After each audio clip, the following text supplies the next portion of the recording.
देखा था कि कैसे वास्को दा गामा ने भारत पहुंचकर इतिहास का एक नया अध्याय शुरू किया था। यूं कि अब जब रास्ता खुल चुका है तो हमने तय किया है कि भारत को अब सिर्फ मसालों का बाजार नहीं बल्कि एक पुर्तगाली साम्राज्य बनाएंगे। तो चलिए आज की इस वीडियो में जानते हैं कैसे हमने गोवा से कर दमन, दीव और बंगाल तक अपना झंडा गाड़ दिया। पुर्तगाली केवल व्यापारी नहीं रहे, वे भारत के तटों पर किले, बंदरगाह और सत्ता की नींव रखने लगे। धीरे धीरे वे भारत के इतिहास में एक लंबे समय तक अपनी छाप छोड़ गए। आज की इस वीडियो में हम जानेंगे कौन थे उनके प्रमुख शासक और आखिर कैसे धीरे धीरे उनका साम्राज्य ढह गया। तो चलिए शुरू करते हैं भारत में पुर्तगालियों की ये रोचक और एग्जाम रेलेवेंट कहानी, जहां से भारत में यूरोपीय उपनिवेशवाद की शुरुआत होती है। साथियों, आपको याद होगा पिछले एपिसोड में हमने दिखाया था कि 1500 ईस्वी में पुर्तगाल के राजा ने पेड्रो अल्वारेस काब्राल को भारत भेजा था। इसी यात्रा के दौरान उन्होंने भारत में अपनी पहली ट्रेडिंग फैक्ट्री की इसकी शुरुआत आसान नहीं थी। अरब व्यापारियों को यह पसंद नहीं आया कि यूरोपियन अब सीधे भारत से व्यापार करें। उनमें संघर्ष हुआ और पुर्तगालियों की पहली फैक्ट्री नष्ट कर दी गई। पर हार मानना पुर्तगालियों के स्वभाव में नहीं था। उन्होंने तुरंत अपनी रणनीति बदली।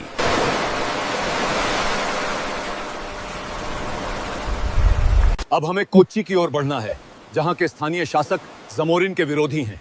वहीं पर हम अपनी पहली स्थायी फैक्ट्री की स्थापना करेंगे। और इसी तरह 1503 ईस्वी में पुर्तगालियों ने भारत में अपनी पहली स्थायी फैक्ट्री की स्थापना कोच्चि में की। महत्वपूर्ण पुर्तगाली गवर्नर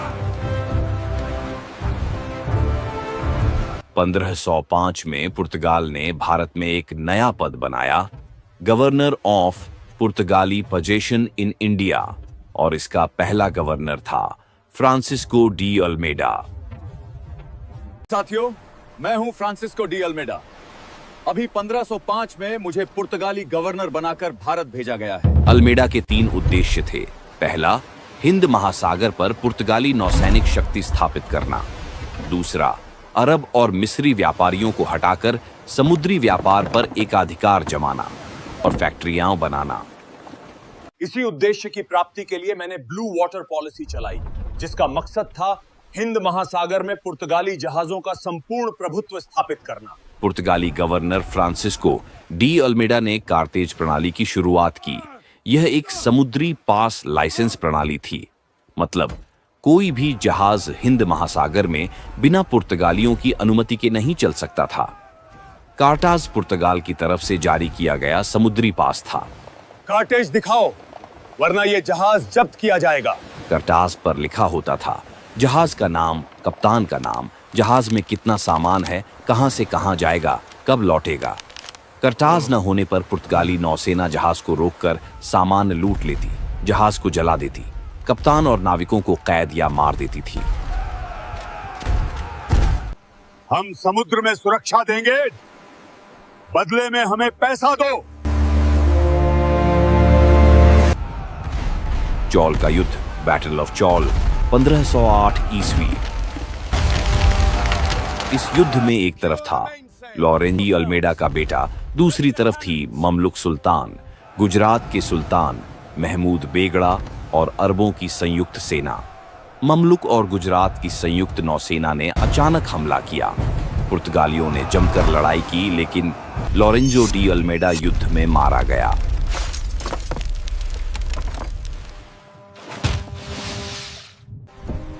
जब फ्रांसिस्को डी अल्मेडा पता चला कि उसके बेटे की मौत चौल के युद्ध में हुई, तो उसने कसम खाई, मेरे बेटे की मौत का बदला हिंद महासागर में ही लिया जाएगा।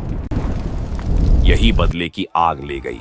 अगले युद्ध यानी बैटल ऑफ दियू की ओर, जो 1509 ईस्वी में हुआ, एक तरफ था फ्रांसिस्को डी अल्मेडा, दूसरी तरफ थे विरोधी गठबंधन ममलुक सुल्तान, गुजरात के सुल्तान महमूद बेगड़ा, कैलिकट का जमोरिन और अरब व्यापारी।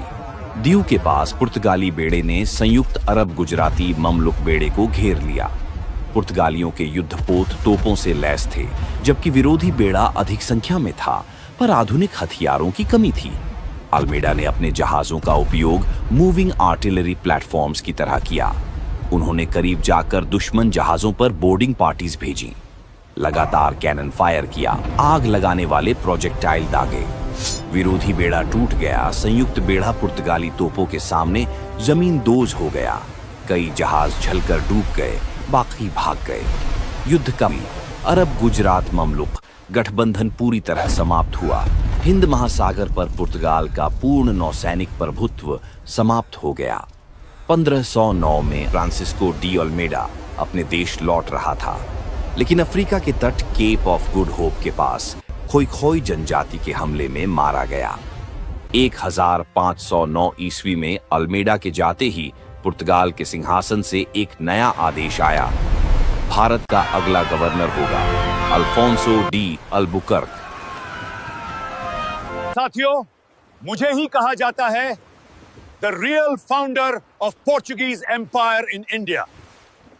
जहां अल्मेडा का ध्यान समुद्र पर था, वहीं मेरा सपना है भारत की धरती पर किले, कब्जे और स्थायी साम्राज्य बनाना। अल्बुकर्की का पहला बड़ा कदम था 1510 में गोवा पर कब्जा करना।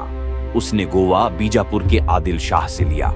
गोवा भारत में पुर्तगाल की राजधानी बना। यही जगह आगे आने वाले 450 सालों तक पुर्तगाली शक्ति का केंद्र रही। अल्बुकर्की ने सिर्फ भारत पर नहीं, पूरे एशिया पर नजर रखी। 1511 में मलक्का, मलेशिया पर विजय प्राप्त की। पुर्तगाल के हाथ में गया था।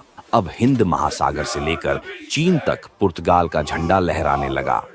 1515 में उसने मामलुकों को हराकर हॉर्मुज पर कब्जा किया। पर्शियन गल्फ की सबसे रणनीतिक जगह हॉर्मुज ही थी। यहां कब्जा मतलब अरब और फारस दोनों का व्यापार पुर्तगाल के नियंत्रण में आना। भारत में उसने बंगाल, हुगली, बालासोर पर कब्जा कर लिया। उसके विजयनगर साम्राज्य के कृष्णदेव राय के साथ मित्रतापूर्ण संबंध थे। दोनों के दुश्मन एक ही थे, यानी दक्कनी सुल्तान।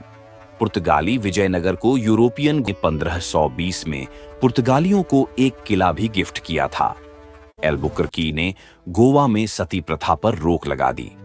उसने भारतीय महिलाओं से शादी करने की शुरुआत की ताकि उनको पुर्तगाली बनाया जा सके। गोवा में गरीबों के लिए अस्पताल और नई सड़कों का निर्माण करवाया गया। 1515 में उसकी मृत्यु हो गई। 1515 से 1529 तक कुल 6 गवर्नर भारत भेजे गए। इसी बीच 1524 में वास्को द गामा भी भारत गवर्नर बनकर आया था और यहीं उसकी मृत्यु हो गई थी। अल्बुकर्क और उनके सक्सेसर्स के बाद अब पुर्तगाली सिंहासन ने भारत भेजा एक ऐसा गवर्नर जो सिर्फ सेनापति नहीं बल्कि एक नेगोस खिलाड़ी था। मैं हूं नूनो दा कुन्हा, पुर्तगाल का नया गवर्नर, और अब मैं भारत की ओर प्रस्थान कर रहा हूं। यहीं से पुर्तगाल के उत्तर भारत तट पर विस्तार का असली खेल शुरू हुआ। भारत आते ही उसने समझ लिया, पुर्तगाल यदि तटीय व्यापार पर कब्जा चाहता है तो गुजरात के सुल्तान बहादुर शाह से समझौता करना ही होगा। 1534 ट्रीटी ऑफ बसेइन। बहादुर शाह ने पुर्तगालियों को बासीन सौंप दिया। ये जगह आगे जाकर पुर्तगाल का सबसे बड़ा समुद्री किला बनी। इसके बाद उसने दमन, दीव, सूरत तट पर भी पुर्तगाल की पकड़ मजबूत की। नूनो दा कुन्हा के समय पुर्तगालियों ने समुद्री किलों को मजबूत किया, गोवा को प्रशासनिक केंद्र बनाया, व्यापार रास्तों को सुरक्षित किया। उसकी सरकार का सबसे बड़ा गुण था कूटनीति प्लस शक्ति का संतुलन। कभी वार्ता, कभी धमकियां, कभी संधियां, मैं सब कुछ इस्तेमाल करता हूं। मैं बॉम्बे को बड़े व्यापारिक केंद्र के रूप में देखता हूं। भारत में पुर्तगालियों का सबसे लंबा चलने वाला और स्थिर शासन मेरा ही था। ये बात याद रखना, पेपर में पूछ सकते हैं। इसके बाद कोई भी गवर्नर कुशल नहीं था। 1600 के बाद वो अन्य यूरोपियन कंपनीज के साथ संघर्ष करने लगे। मुगल बादशाह अकबर के समय तक संबंध थे, मगर शाहजहां के आने के बाद यह संबंध बिगड़ने लगे थे। अकबर के समय पुर्तगाली 3 बार दरबार पहुंचे। पहला मिशन 1570 में, दूसरा मिशन 1590 में, तीसरा मिशन 1595 में भेजा गया। इन मिशनों के साथ फादर जेरोम जेवियर भी फतेहपुर सीकरी पहुंचे, जहां उन्होंने अकबर से धर्म, शिक्षा और संस्कृति पर बातचीत की। फिर 1612 में हुए एक युद्ध ने भारतीय इतिहास को एक और मोड़ दिया। यह था बैटल ऑफ स्वॉली, जो सूरत में हुआ। यह युद्ध पुर्तगालियों और अंग्रेजों के मध्य हुआ। यहां अंग्रेजों की जहाजों का नेतृत्व कैप्टन बेस्ट ने किया और अंग्रेजों ने पहली बार समुद्र में पुर्तगालियों को हरा दिया। इस जीत के बाद जहांगीर ने अंग्रेजों को व्यापार की अनुमति दी और इंग्लैंड का भारत में असली प्रवेश शुरू हुआ। बाद में 1662 में जब पुर्तगाल की राजकुमारी कैथरीन ऑफ ब्रागांजा का ब्रिटेन के राजा चार्ल्स दूसरा से विवाह हुआ तो बॉम्बे दहेज में अंग्रेजों को दिया गया। यहीं से ब्रिटिशों का पश्चिमी तट पर प्रभुत्व बढ़ने लगा। डच ईस्ट इंडिया कंपनी ने कोचीन और पूरे मालाबार कोस्ट से पुर्तगालियों को बाहर कर दिया। शुरुआत थी 1680 में मराठों ने पहली बार गोवा पर दबाव बनाया और बाद में पेशवा बाजीराव बालाजी ने सल्सेट और बसेन पर कब्जा कर लिया। यह पुर्तगालियों के उत्तर भारत में अंत का संकेत था। साथियों, अभी 17वीं शताब्दी का समय है। हमारा पूरा ध्यान ब्राजील पर चला गया है, जहां सोना, कॉफी, शक्कर और विशाल प्लांटेशन इकोनॉमी है। इस कारण भारत में उनका प्रभाव लगातार घटता गया। हमारी प्रमुख बस्तियां गोवा, दमन, दीव, हुगली, बॉम्बे, मंगलोर, कोचीन और कालीकट में थीं। भारत को पुर्तगालियों की देन। अभी मैं कुछ ऐसी बातें बताऊंगा जो पेपर में सीधी पूछी जा सकती हैं। 1556 में भारत की पहली प्रिंटिंग प्रेस गोवा में हमारे समय ही लगाई गई थी। बाइबल का कन्नड़ और मलयालम में अनुवाद भी हमारे समय ही हुआ है। फादर हैरिस की रिसर्च विशेषकर इंडस वैली सिविलाइजेशन पर भारत के इतिहास में महत्वपूर्ण स्थान रखती है। उन्होंने आइबेरियन स्टाइल चर्चेस का निर्माण करवाया। इन सब ने भारतीय संस्कृति और कला में एक नया रंग घोला। हम भारत में अपने साथ बहुत कुछ नया लेके भी आए हैं, जैसे तंबाकू, आलू, मक्का, टमाटर, पपीता, काजू, बादाम, लीची और भिंडी। इस सब के नाम पेपर में पूछता है, जैसे ही दी गई वस्तुओं में से कौन सी पुर्तगाली लेके आए थे। तो मेरी बात याद रखना। पुर्तगालियों की एक से हिंदू और मुस्लिम बच्चों को दास बनाकर विदेशी बाजारों में बेचते थे।